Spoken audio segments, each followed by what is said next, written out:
Je me trouve dans une situation quelque peu complexe. Plus exactement, il ne s'agit pas tant d'un problème que d'une question qui me laisse dans l'incertitude quant à la manière de la résoudre. Ma mère et ma sœur me demandent de l'argent depuis longtemps, mais depuis peu, j'ai l'impression que leurs exigences ont dépassé les bornes. Je pense à couper les ponts avec elles, mais j'hésite, car cela pourrait leur rendre la vie plus difficile. Cependant, j'ai décidé de ne plus répondre à leurs demandes. J'ai actuellement 38 ans et 2 enfants. Je vis dans l'Ohio depuis 6 ans, depuis que je me suis mariée. Mon père, Richard, originaire de Houston, a décidé de divorcer de ma mère en raison de son infidélité et a quitté notre vie. Cet incident lui a causé beaucoup de peine. Je ne sais pas s'il en voulait vraiment à ma mère ou s'il ne faisait que gérer la situation. Lorsqu'ils ont divorcé, j'avais 10 ans et ma sœur n'en avait que 5. Pendant leur divorce, des rumeurs ont circulé selon lesquelles il doutait que ma sœur soit son enfant, ce qui aurait été l'une des principales raisons du divorce. Elle a laissé la maison à ma mère et a déménagé, mais il a continué à payer l'hypothèque. Bien qu'il n'ait pas lésiné sur les dépenses pour mon éducation, il a maintenu sa position ferme de ne pas payer de pension alimentaire pour ma sœur. Je ne comprends pas pourquoi ma mère ne s'est pas opposée à cette situation. Elle ne nous contactait pratiquement jamais. Pourtant, il se présentait de temps en temps à l'école pour payer mes frais de scolarité et m'apportait des cadeaux.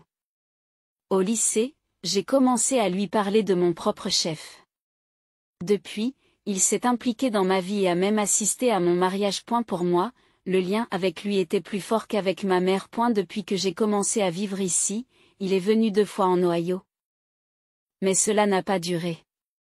On lui a diagnostiqué une maladie en phase terminale et il est décédé l'année dernière. Ma mère n'était pas satisfaite de la relation étroite que j'entretenais avec lui. Alors que les relations entre eux se dégradaient, il m'a fait confiance et m'a désigné comme héritier de sa succession. Elle s'est remariée quelques années après avoir divorcé de ma mère, mais ce mariage n'a pas donné d'enfant et j'étais sa seule fille. Par conséquent, ma mère et ma sœur ont commencé à nourrir une forte animosité à mon égard.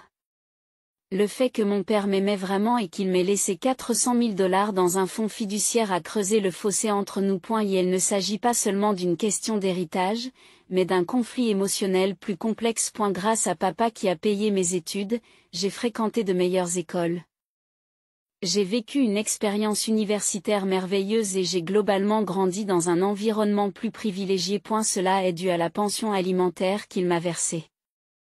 Lorsque mes parents ont divorcé, j'avais encore 10 ans et il a commencé à verser une pension alimentaire à partir de ce moment-là. Plus tard, une aide supplémentaire à l'éducation a été fournie, principalement sous la forme de paiement direct à l'école et à l'université à partir de l'âge de 12 ans. Ma mère ne pouvait pas gérer entièrement ses fonds, mais elle utilisait occasionnellement une partie de la pension alimentaire pour ma sœur et d'autres dépenses ménagères. J'ai toujours été consciente de ma position et ma mère a veillé à ne pas me contrarier. Cela ne signifie pas que ma mère et ma sœur aient eu une attitude terrible envers moi directement. Mais je sentais qu'elles ne m'aimaient pas. Leur attitude envers moi était froide et sévère lorsque j'étais à la maison. J'étais également excellente sur le plan scolaire et j'étais du genre à me défendre dès mon plus jeune âge. C'est probablement la raison pour laquelle ma mère ne m'a pas traité durement. Aujourd'hui, le problème est l'héritage de 400 000 $ laissé par mon père. Dès que ma mère et ma sœur l'ont appris, elles ont commencé à demander fréquemment de l'argent. Honnêtement, ce n'est pas la première fois que je leur apporte une aide financière. Au fur et à mesure que mes revenus augmentaient grâce à mon travail, leurs demandes augmentaient aussi, et à chaque fois, je les aidais. Je ne me sens pas d'obligation particulière envers eux. Mais ils font partie de ma famille et je les ai soutenus parce que leurs revenus étaient insuffisants. Ma mère travaille comme caissière dans un petit magasin. Je suis employée dans un grand supermarché et ma sœur travaille au service clientèle d'une boutique. Leurs revenus combinés ne représentent que la moitié des miens, et c'est l'une des raisons pour lesquelles je me sens obligée de les aider. Nous ne sommes pas très proches en tant que famille, mais ils n'ont jamais été méchants ou malveillants à mon égard. Il y a quelques mois, ma mère m'a appelé pour me dire qu'elle voulait rénover la maison. Les murs, les plafonds et les sols étaient très abîmés par des années d'utilisation. Depuis le départ de papa, la maison n'avait pas été peinte une seule fois et aucune réparation n'avait été effectuée sur l'ancienne installation électrique. Des parties du plafond et des murs avaient déjà commencé à s'effriter. Faute de moyens. Il n'avait pas les moyens d'entretenir la maison.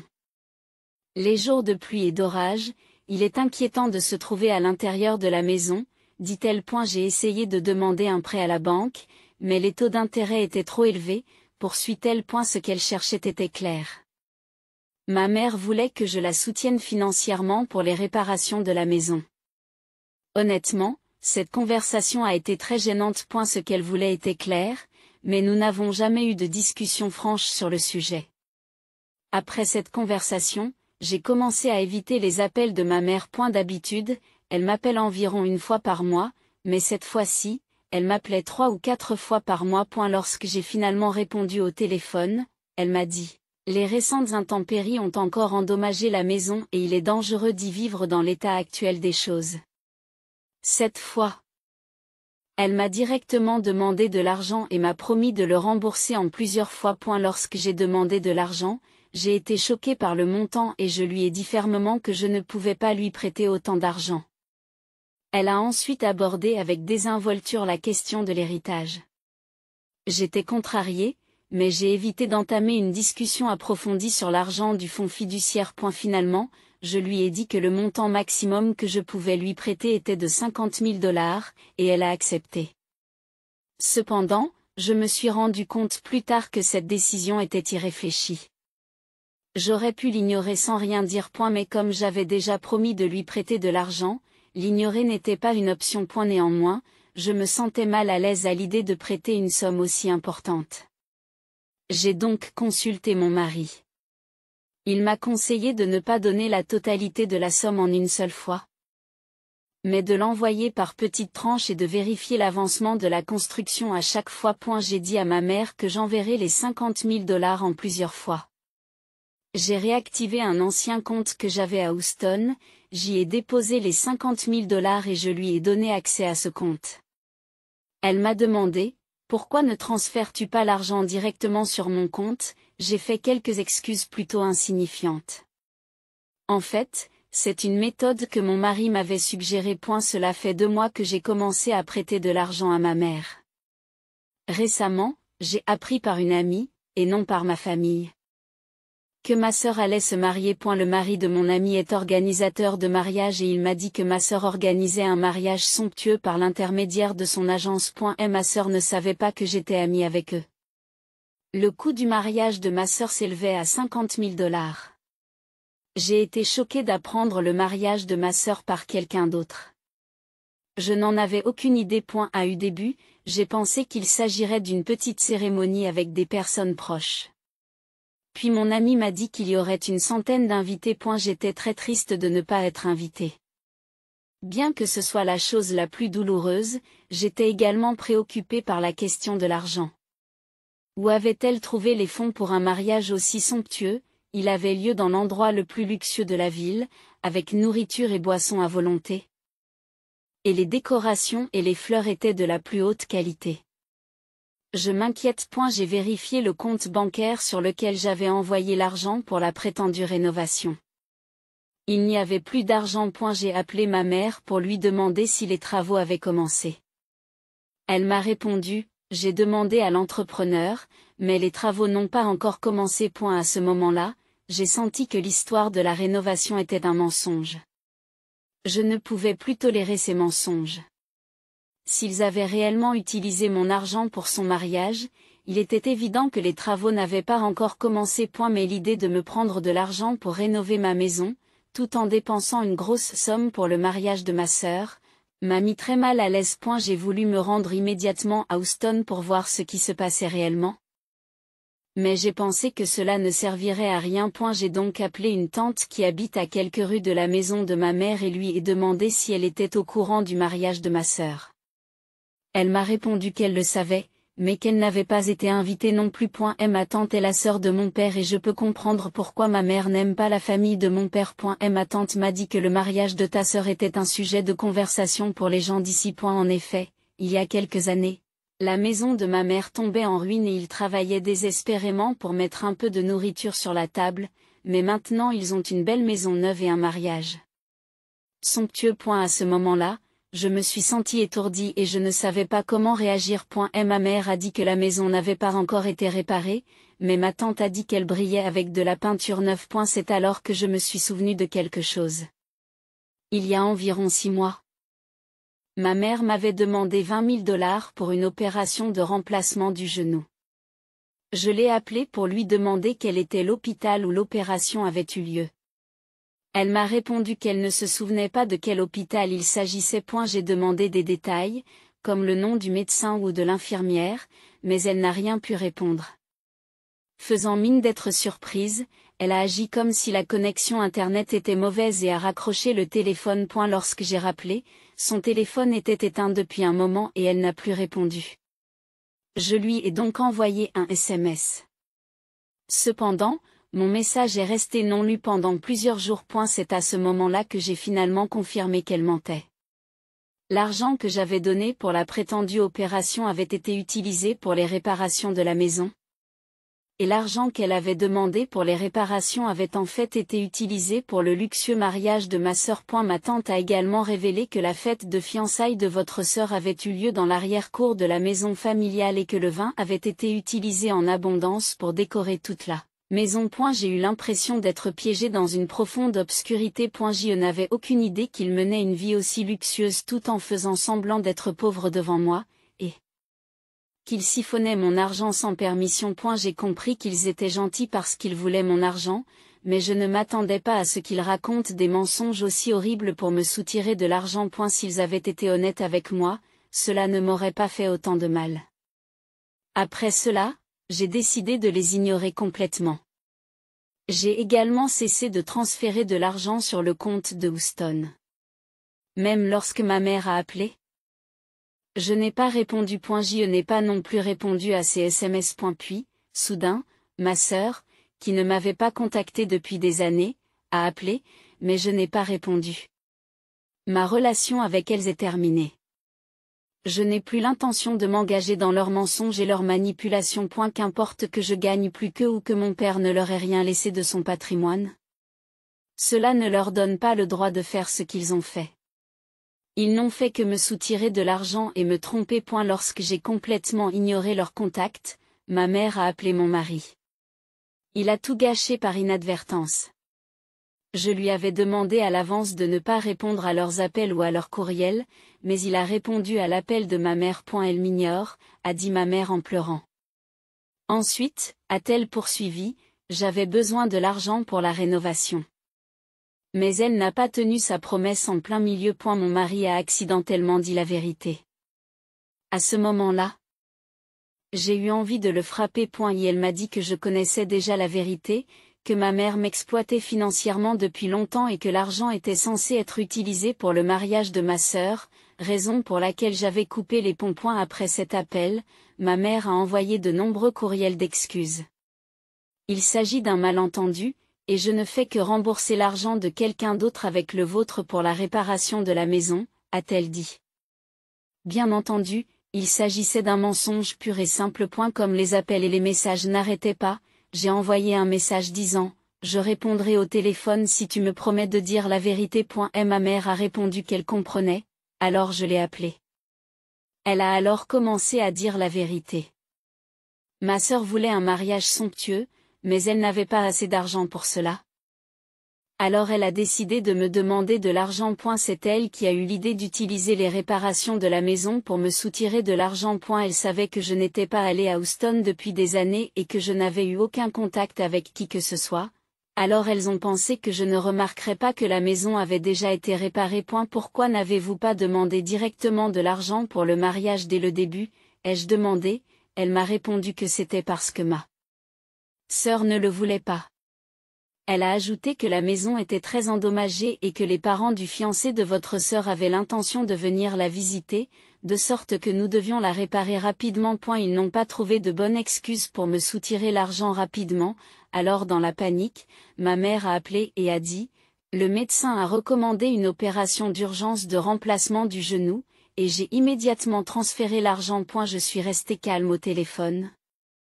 Mais au fond de moi, j'ai ressenti une profonde tristesse à l'idée que ma propre mère me trompe à son profit. Je comprends que ma mère ait des difficultés financières, mais il est inacceptable qu'elle s'en serve pour me manipuler émotionnellement et m'extorquer de l'argent. Après avoir pris connaissance de tous les faits, je n'ai pas pu m'empêcher de pleurer après avoir raccroché le téléphone.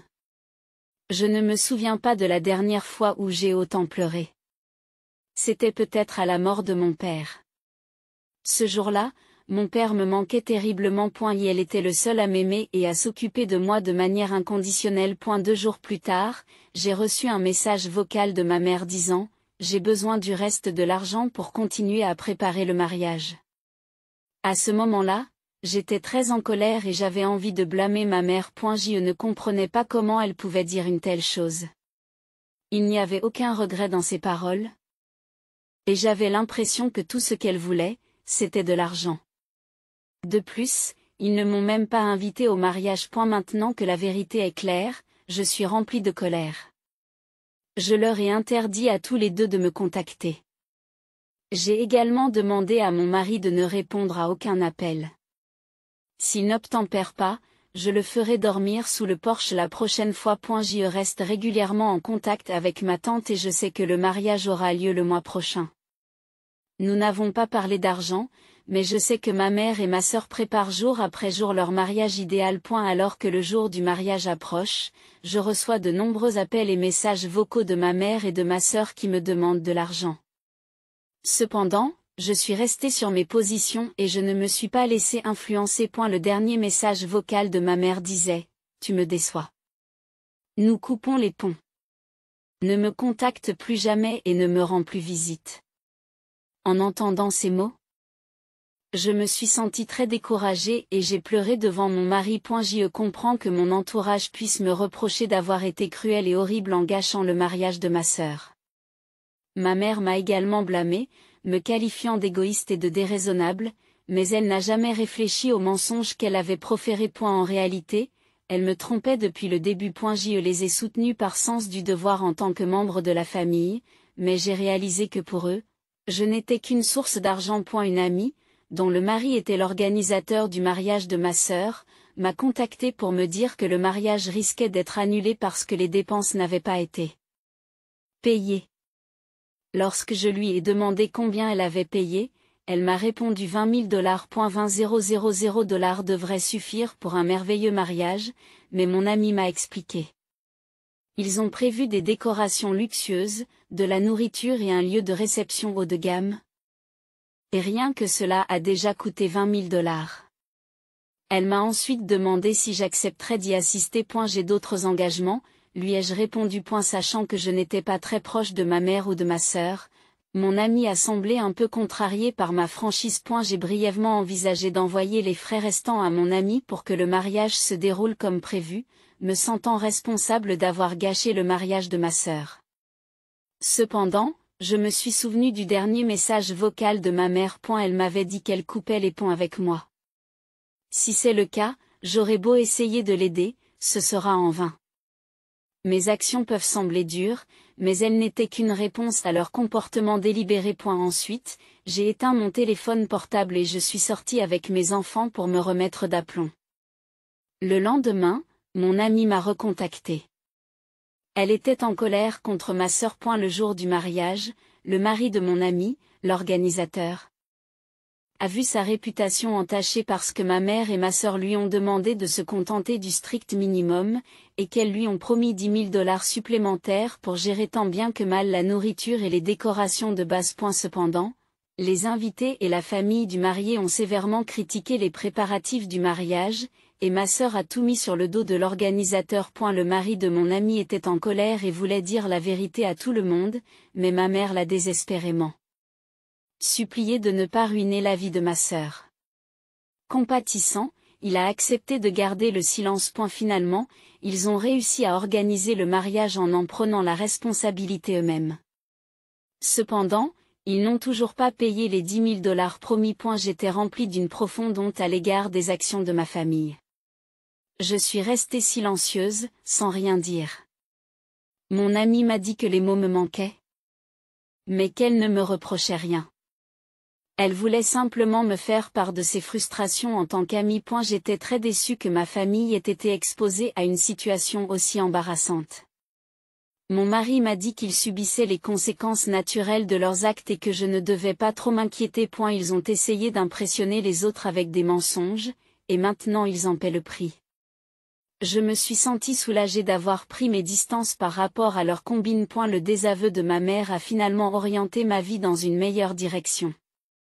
Je n'ai plus à m'inquiéter de leurs mensonges et de leurs manigances. Et la situation s'est aggravée plus que je ne l'avais prévu, et le mariage chaotique est devenu un scandale local majeur, provoquant un fort ressentiment de la part des parents du marié. Selon mon ami, les parents du marié ont commencé à enquêter sur les dépenses du mariage et ont découvert que j'avais prêté de l'argent. Au départ, ma mère et ma sœur ont essayé de rejeter la faute sur l'organisateur du mariage, mais celui-ci avait conservé tous les courriels et les contrats, qui ont été remis à la famille du marié. Ceci contenait des preuves que ma mère avait promis un soutien financier de ma part. Les parents du marié ont été furieux d'apprendre cela, ce qui a entraîné un début terrible pour la vie de couple de ma sœur. La confiance que les parents du marié avaient en ma sœur et en ma mère a été complètement brisée, ce qui a provoqué une rupture importante dans leur relation. Et la situation s'est aggravée et les rumeurs se sont propagées sur le lieu de travail de ma mère. Travaillant comme caissière, ma mère a soudain perdu la confiance de ses collègues en raison de son style de vie soudainement somptueux et des histoires selon lesquelles elle extorquait de l'argent à sa fille. Finalement, elle s'est sentie si mal à l'aise au travail qu'elle n'a eu d'autre choix que de démissionner. Et ma sœur a été confrontée à une situation similaire dans la boutique où elle travaillait. Les rumeurs selon lesquelles elle m'avait extorqué de l'argent pour son mariage se sont rapidement répandues dans la petite ville. Certains clients ont même commencé à l'éviter ouvertement. D'après des informations récentes de ma tante, ma mère et ma sœur se trouvent aujourd'hui dans une situation financière très difficile. Elles n'ont toujours pas payé le reste des frais de mariage et sont en retard dans le paiement du loyer de leur nouvelle maison. Et ma mère a du mal à trouver un nouvel emploi en raison de son âge et de sa réputation ternie. Parfois, je me demande si les conséquences ne sont pas trop sévères, mais mon mari me dit calmement qu'ils l'ont cherché. En effet, compte tenu des années de manipulation mensongère et de l'acte final de reniement, cette issue était peut-être inévitable. Et ma tante me parle parfois de la situation de ma mère et de ma sœur, mais je garde mes distances. Cette série d'événements a réaffirmé que sans confiance, même les liens du sang ne font pas une vraie famille.